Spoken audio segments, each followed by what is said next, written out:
Hey, everybody. It is November, and this is the podcast Think Global. And my name is Tim Davis, and here on Think Global, we talk about the world being our home, where strangers become friends and friends become family. It's all about thinking global. And with me again is my good friend, Jonathan Smith. John, how you doing, buddy? Hey, Tim, I'm good. How are you doing? I'm doing I really am doing incredible, except that I am working through some jet lag. Well, hang in there. We're going to talk a little bit about that in just a minute. All right. Not jet lag, but why you're jet lagged. All right, man. And but anyway, as you said, it's November. I got really excited for this podcast. I'm fired up. Let's do it. It's November. That's hard to believe, right? Well, it's flying by, that's for sure. I mean, like the time has changed. We fell back. Yeah. And it's darker earlier in the afternoon, which feels kind of crazy around here in Colorado. I mean, like at 4:30 or 5 o'clock, it's dark. Yeah. It's my least favorite time of the year. I know in that it. regard. Other ways it's fun, but in that regard, Yeah. it's my least favorite. Yeah. So anyway, that's where we are at the month of November. All right, John, what's happening? Yeah, well, last month we talked about, we covered the book The Comfort Crisis by Michael Easter. We talked about embracing discomfort. And Yeah. we actually got quite a bit of feedback from that podcast episode. I was pleased with that. Yeah, good feedback. Yeah. I think it struck a positive or good nerve with people. Hit the right tone, I think. Yeah. So if you didn't listen to it, go back and listen to that episode. But this month we're going to talk about gratitude. Yes. And we're gonna relate that to the theme of the podcast around Think Global in just a few minutes. But we want to hit on why we want to talk about the theme of gratitude. Some of it has to do with in North America or in the U.S. in our context, we're gearing up to celebrate Thanksgiving, and with Thanksgiving, you think about gratitude. And Yeah. anyway, that just sort of popped in our mind, but we ran with it. We're Right. not. It's not really like a Thanksgiving themed podcast, but Right. we thought about that term gratitude, Right. and we kind of ran with it. And it's a good thing. Yeah. I think we're going to have fun unpacking that together. But Yeah. anyway, let me just quickly say, just got back from Southeast Asia, hanging out over in Vietnam and in Thailand. Lynn was with me over there, country of Laos. She added in her itinerary. So we were over there for 10 plus days, hanging out with some great people. Actually, our organizational family, and they are terrific. And we've been on the road a lot this month, and in fact, you and I are packing our bags up, leaving in a couple days to head to some domestic trips across this country. Anyway, so this is kind of that season where it seems like everything's full on. We're busy. We're traveling. We've got holidays coming our way, and we're stopping for a moment to reflect on gratitude. Yeah, So it's a good deal. Yeah, what it means to be grateful, and as we were talking, I think a lot of people have this tradition, if you will. If you celebrate Thanksgiving in your home, Canada has their Thanksgiving, and we have a Thanksgiving here. And as you get around the table and do Thanksgiving, I know a common tradition is to go around the table and say something that you're grateful for. Right.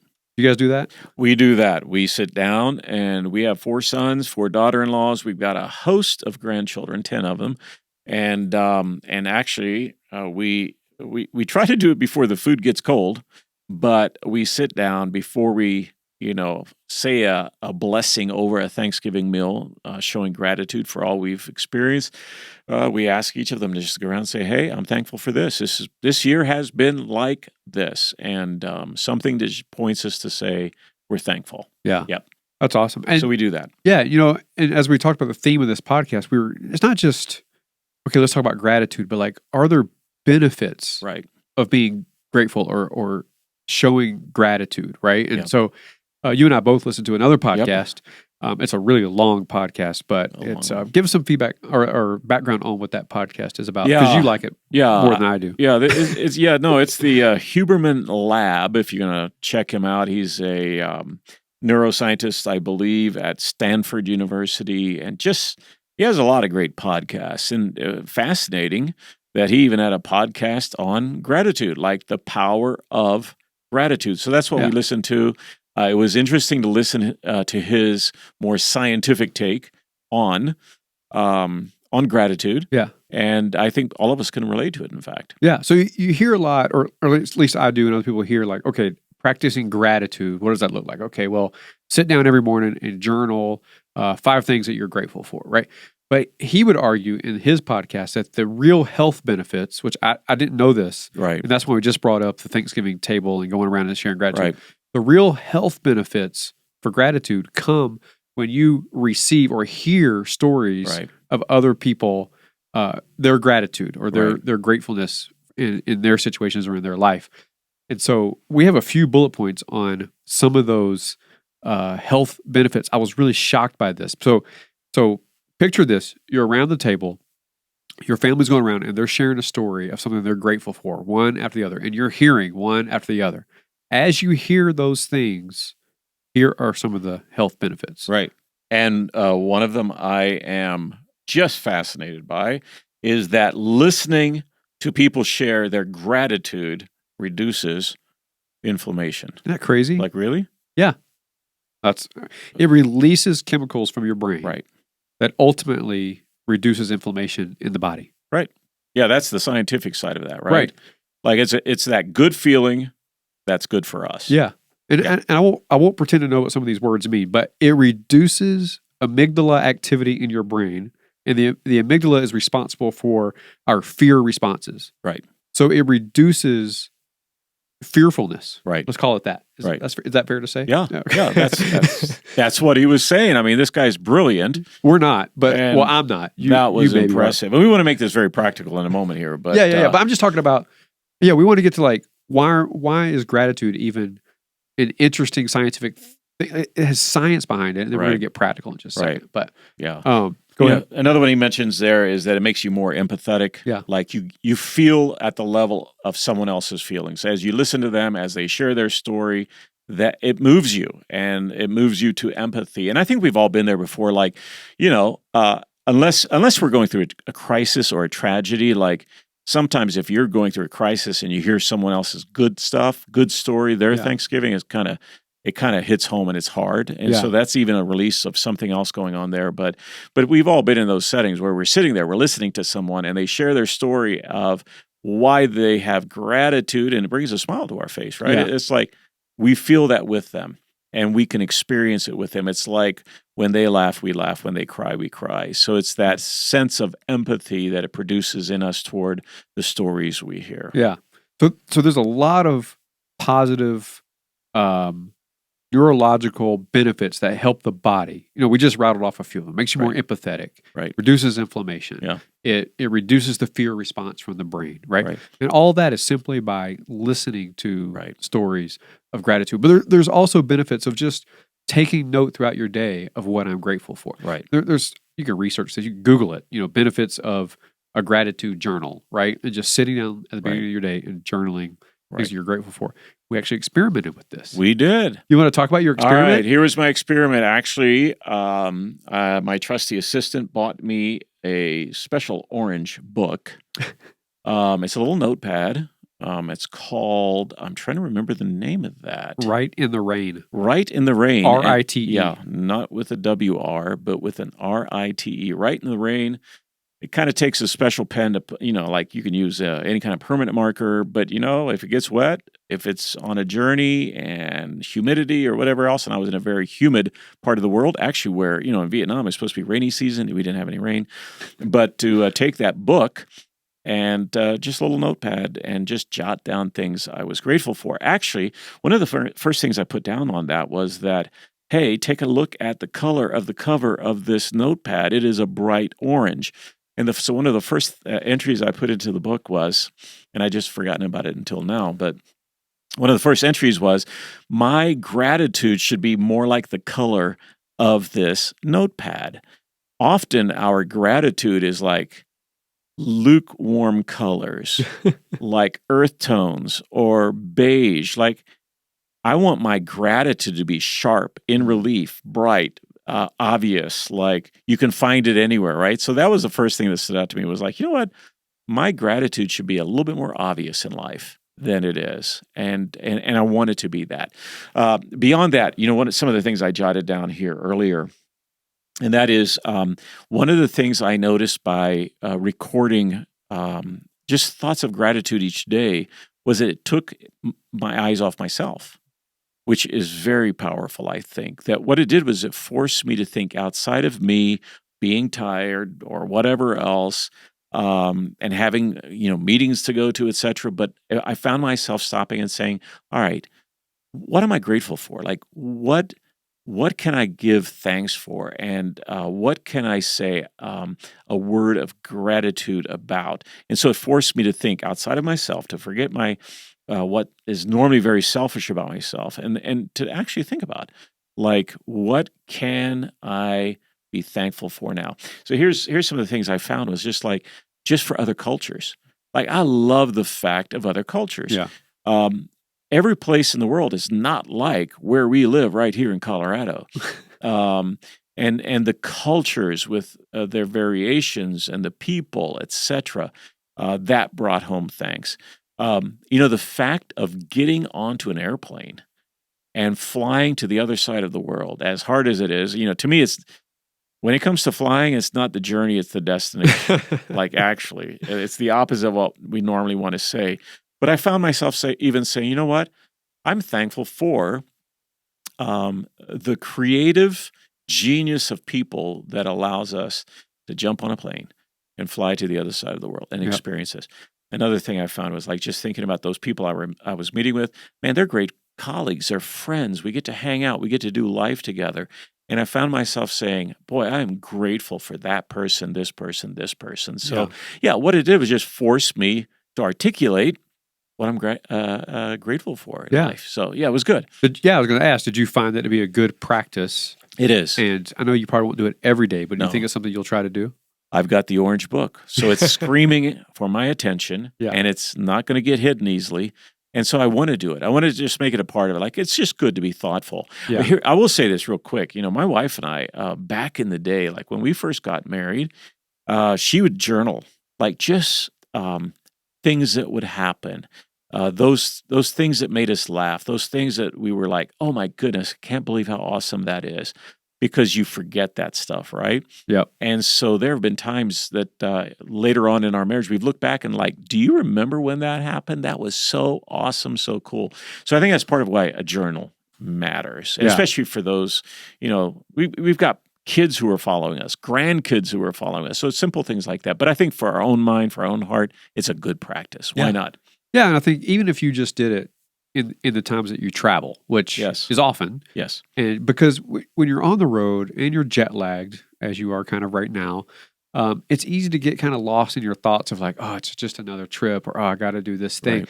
But when you take a moment to pause and think about Right. what you're grateful for, like the things you just mentioned, like Right. the colleagues that you get to be with, the new cultures that you get to experience, like think about that. I mean, the places that we've been and the variety of experiences Yeah. that we've had. Even just sitting here right now, I can think about how grateful I am for those experiences. Oh, You know, yeah. you were just in Southeast Asia, so I immediately think about the hospitality of Yes. Southeast Asia. Yes. Like, gosh, I'm so grateful that I got to experience that because it informs in some way how I want to be hospitable Right. in my daily life. Right. You know, and there's other stories that come up. You know, I think you've told this story on the podcast before, but this rooftop that you were at Mhm. on in Morocco. Oh, yeah. Yeah. Give us a little. Oh, yeah. Context of that. It was one of my first trips to Morocco. I was with another colleague.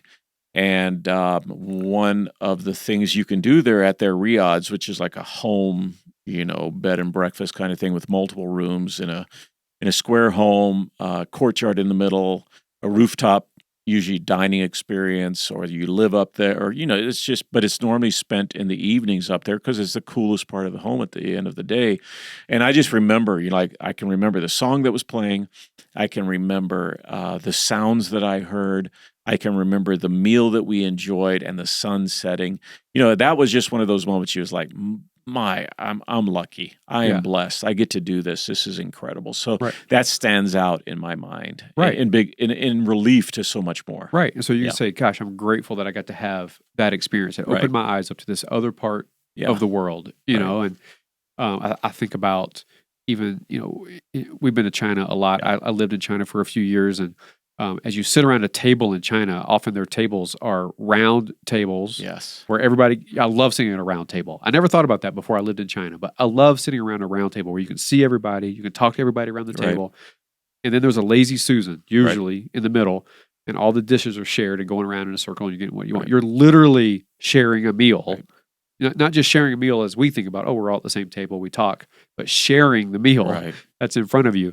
And I just have memories of so much laughter around those tables, so much friendship around those tables, the community that happens around the shape of a round table lends itself to community. Right. And I'm grateful that's part of the gratitude. Like, Right. wow, I'm so grateful to have experienced Right. that, and the way it's opened my eyes to that part of the world, the people that are there, and Right.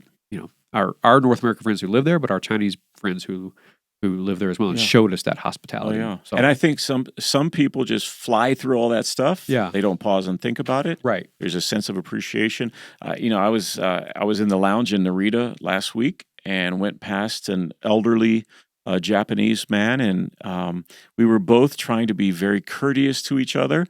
And he won out. And as he kind of bowed and let me go first, I was reminded I love this culture. yeah, The people are good people. They're courteous.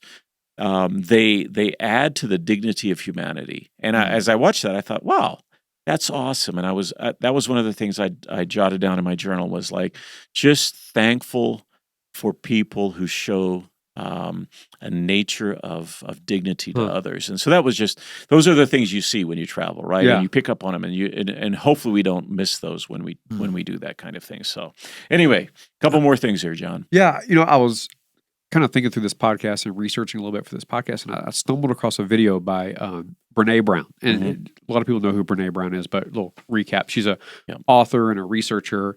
She's got a TED Talk that blew up on the TED Talk scene, but she writes a lot about shame and empathy and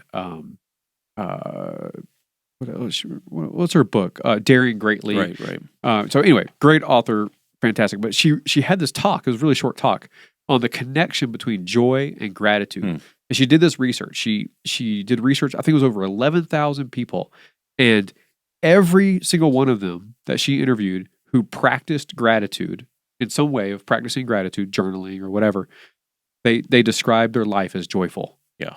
None of them who didn't practice gratitude would have described their life as joyful. Right. So she connected joy and gratitude. And I'll kind of close with this one quote that she shared, and it was from a Jesuit priest. But the quote is, "It's not joy that makes us grateful. It's gratitude that makes us joyful." Right. I just love that. And it's an important distinction. Yes. All right. It's sort of it's one comes first, and that is that sense of gratitude.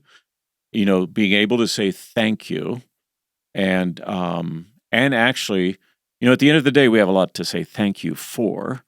The fact that we have, we get up in the morning and we can go to work, we can do what we do, that we live the lives that we live. I mean, that's there has to be gratitude for that. And then to say that gratitude then is followed by joy is a powerful statement. Yes. And that's why people, even in the hardest of circumstances, even in the most uncomfortable of places, because of gratitude, experience joy.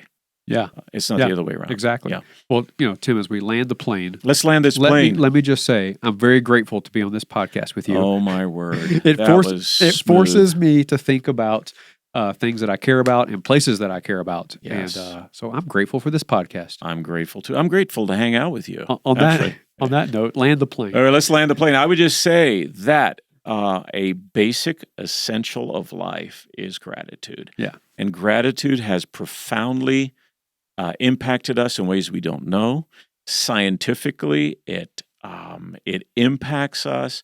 It changes our heart. It gives us a perspective we need. It moves us from self-centeredness and selfishness to thinking about all of the gifts that we enjoy in life.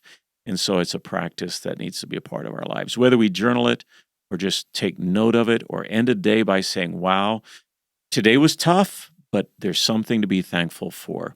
And I would say, too, as parents, it's something we pass on to raise a generation of people who are grateful and they show gratitude. So there's so many applications to this, especially as we consider like the holidays we're coming up to, especially as we move toward Christmas, the end of the year, looking back on a year that we've just experienced together, 2022, like the best way to move into the next year is with a spirit of gratitude. Like, this has been fantastic. and what it does to prepare us for another great year ahead. So I would just say, looking at where we are right now in the calendar, looking at where we are in our families and our friendships and the colleagues that we work with, gratitude does matter. It changes us. So anyway, all right. Well, this is Think Global, where the world is our home, where strangers become friends and friends become family. And one of the ways that happens, gratitude. All right. I believe December we're off, but we will be back in January 2023. Right? I think so. All right, man. Let's do it. We'll be back in January. All right. All the best.